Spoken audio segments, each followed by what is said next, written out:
पहले कुछ छोटी कविताएं। ये कविता है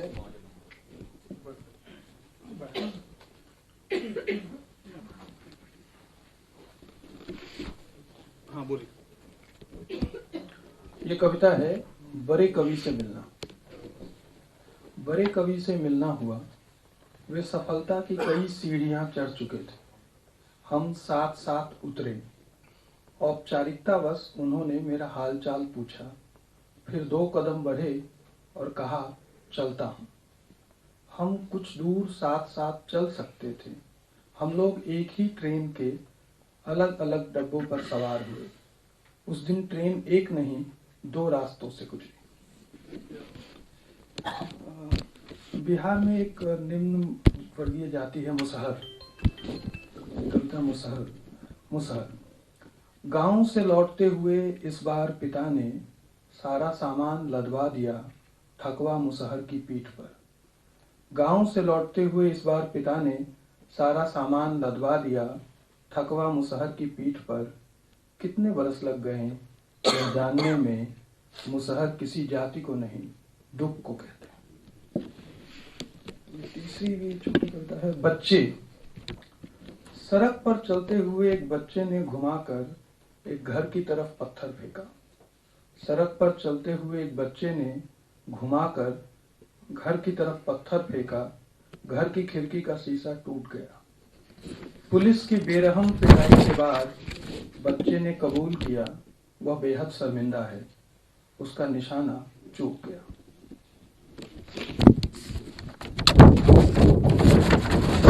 कविता है विडंबना। भार से अधिक लड़ना पड़ा हल्केपन से। अंधकार से उतनी शिकायत नहीं थी।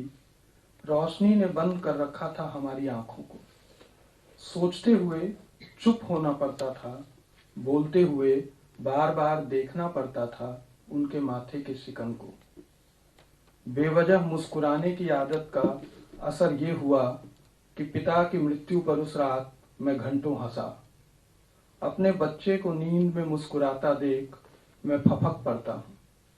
आखिर ये कौन सी विडंबना है कि झूठ बोलने के लिए सही शब्द ही आते हैं मुझ तक। मेरे नाम के एक बहुत विख्यात पत्रकार हैं अच्युतानंद मिश्र। तो ये कविता है नाम में क्या रखा है। फोन पर एक अपरिचित सी आवाज आई। कहा, हेलो, आप कैसे हैं। मैंने कहा, ठीक हूँ, आप कौन। उन्होंने कहा, वे निर्भय बोल रहे हैं। जागरण में थे पिछले दिनों।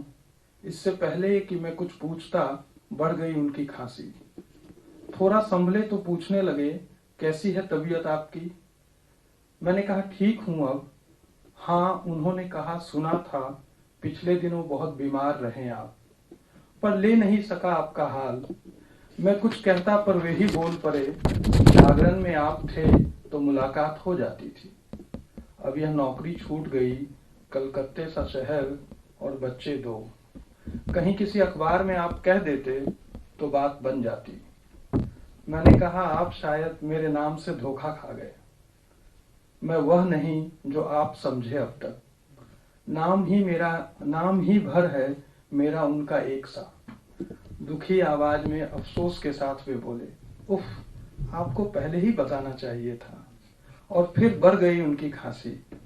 मैं माफी मांगता कि गुस्से में फोन रख दिया उन्होंने। मैं सोचने लगा, आखिर शेक्सपियर ने क्यों कहा था नाम में क्या रखा है।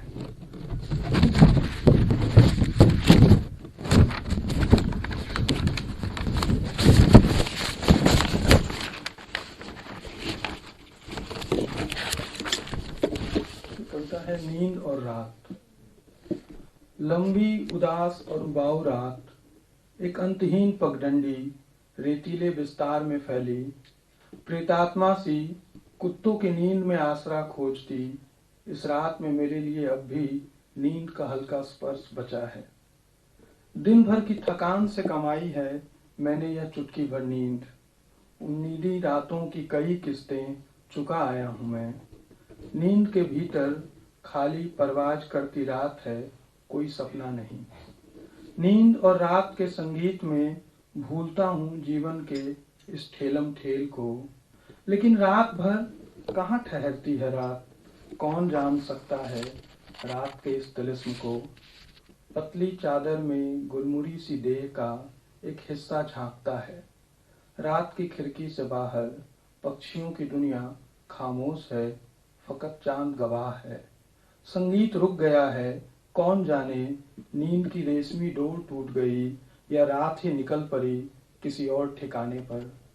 कहीं जिंदगी का शोर चीख तो नहीं बन गया। ठहरो, वह जाग रहा है, वह तलाशता है पानी का ग्लास। नींद और रात के सफर पे निकला वह शख्स बहुत दूर चला जाना चाहता था। वह समेट रहा है अपनी गठरी, कुत्तों से बचता हुआ वह उतर जाएगा उस कूड़ेदान में, रात ने जिसे परिदेश बना रखा था। अंत में एक इधर की थोड़ी लंबी कविता है, बहुत लंबी नहीं है, थोड़ा सा मुझे लगता है कि ये जो हमारा समय है उसमें देखने, सोचने और समझने, इसके बीच का जो कार्यकारण संबंध है वो बहुत हद तक नष्ट होता जा रहा है। और ये कविता है लगभग उसी मानव स्थिति को, पागल होने से ठीक पहले। पत्ते उड़कर वापस आ रहे थे पेड़ों की तरफ, हवा का इरादा मैं जान नहीं पाया। कम निकलता हूं इन दिनों, मुझे डर रहता है कहीं बरसात ना हो जाए। हर अकेला आदमी मेरी ही तलाश में, पकड़ा जाऊं मैं बारिश के बीच अकेला। मैं भागता रहूं और बरसात होती रहे, गली से एक बच्चा निकले और साइकिल के छूटे पहिए की तरह घूमता हुआ लौट आए। सब देखें मेरी ओर, उनकी हंसी मेरे चेहरे पर कीचड़ की मानिंद उभर आए।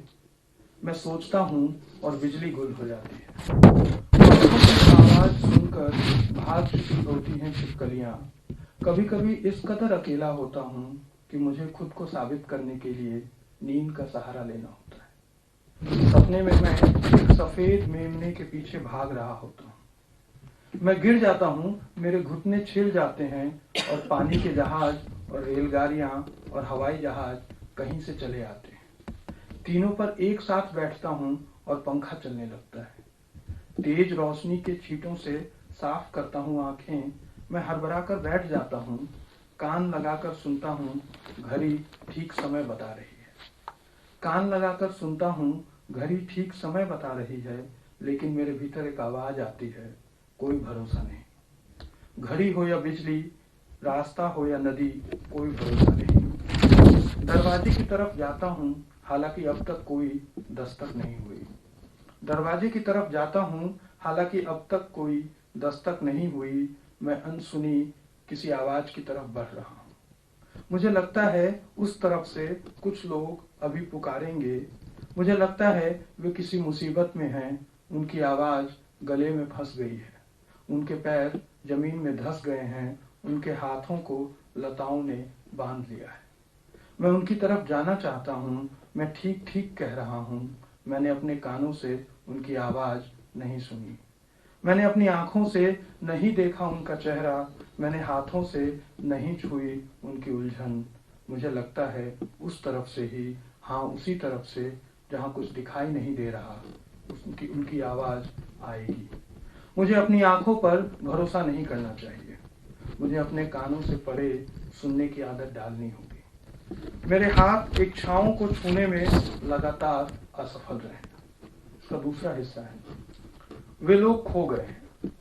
वे उन अखबारों के साथ कहीं चले गए। वहां उनके नाम छपे होने चाहिए थे। पीले पन्नों की रोशनी में उनके रंगहीन चेहरे छिप गए। मुझे शब्दों से बाहर आकर उन्हें पुकारना होगा। शब्दों में अब वे नहीं बचे। बहुत दिनों तक वे शब्दों की खोशन बनकर भटकते रहे यहाँ वहां। फिर वे सिमटे रहे शब्द और पूर्ण विराम के बीच खाली जगहों पर बरसों तक। पूर्ण विराम से ठीक पहले के संगीत की मध्यम धुन पर सवार वे कहीं चले गए। उनकी गलती थी कि वे इतना कम शोर करते थे कि कुत्ते के कान तक उन्हें सुन नहीं सके। और जब पैर मिट्टी की ठंडक को छू रहे थे तो उस मिट्टी को मुलायम कर रहे थे। वे पैर और मिट्टी के अलिखित संबंध के बीच बचे रह गए। वे भोर से ठीक पहले हवा की नमी में और देर रात काम करते बच्चे की झपकी में घुल चुके हैं। वे एक एक कर हर जगह पहुंच रहे हैं, वे एक एक कर हर चीज को छू रहे हैं, हर चीज पर मौजूद ठंडक उन्हीं की है।